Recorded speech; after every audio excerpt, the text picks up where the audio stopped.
जय श्री गणेश दोस्तों। हमारी आज की कहानी का नाम है कंगन। कहानी अच्छी लगे तो प्लीज चैनल को सब्सक्राइब कर लीजिएगा। अब शुरू करते हैं कहानी।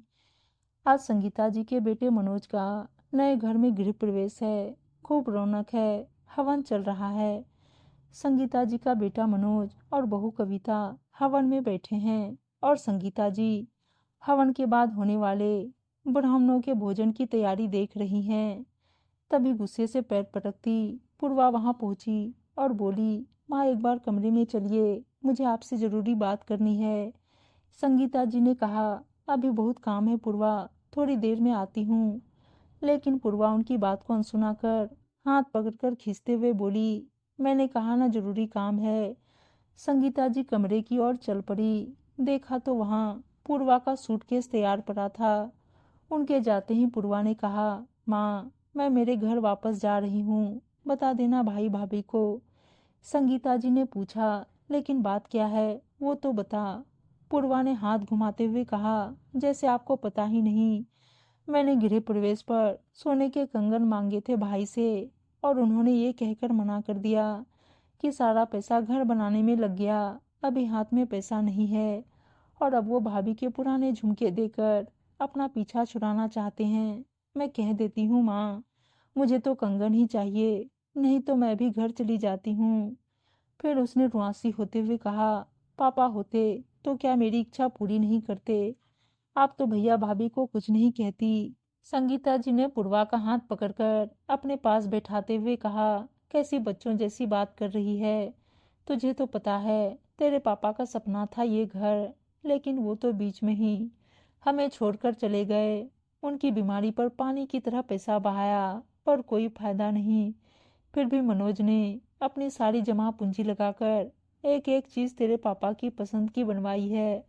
और बेटा, शगुन तो जो खुशी से दिया जाए वही होता है। ठीक ही तो कह रहा है मनोज, इतना पैसा घर में लगाने के बाद अब कैसे तेरे लिए कंगन बनेंगे? पूर्वा ने मुंह बनाते हुए कहा, आपको तो हमेशा ही उनकी बातें सही लगती है। पूर्वा, ये सिर्फ तेरी जिद है बेटा, और कुछ नहीं।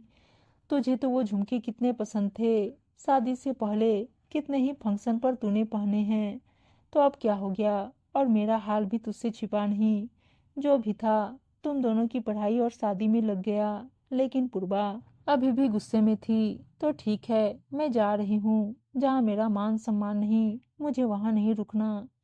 संगीता जी ने आंखों में आंसू भरकर कहा, एक बार फिर सोच ले बेटा, कभी कभी पल भर का गुस्सा गहरे से गहरे रिश्ते तबाह कर देता है।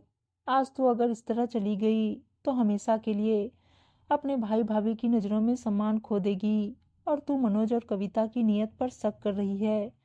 वो दोनों कल शाम ही कह रहे थे, माँ अभी पूर्वा की इच्छा पूरी नहीं कर पा रहे, पर 3 महीने बाद हम मामा मामी बनेंगे तो जरूर पूर्वा के लिए कंगन बनवाएंगे। तब तक पैसों का भी इंतजाम हो जाएगा। अगर अब भी जाना चाहती है तो जा, मैं तुझे नहीं रोकूंगी। पूर्वा को खुद पर शर्म आ रही थी। सिर्फ अपनी जीत के लिए वो इतना गलत कदम कैसे उठा सकती है? उसने संगीता जी के आंसू पोंछते हुए कहा, मुझे माफ कर दो माँ।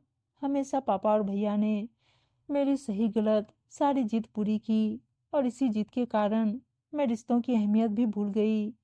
आपने मुझे सही रास्ता दिखा दिया माँ, वरना 2 पल के गुस्से में लिए गए मेरे इस फैसले के लिए मुझे सारी उम्र पछताना पड़ता। सोने के कंगनों के लिए मैं सोने से खरे रिश्तों को नहीं खो सकती। और संगीता जी ने पूर्वा को गले लगा लिया। दोनों की आंखों से खुशी के आंसू बह रहे थे। उम्मीद है दोस्तों कहानी अच्छी लगी होगी, और अच्छी अच्छी कहानियां सुनने के लिए चैनल को सब्सक्राइब और वीडियो को लाइक शेयर जरूर कर दीजिएगा। धन्यवाद दोस्तों।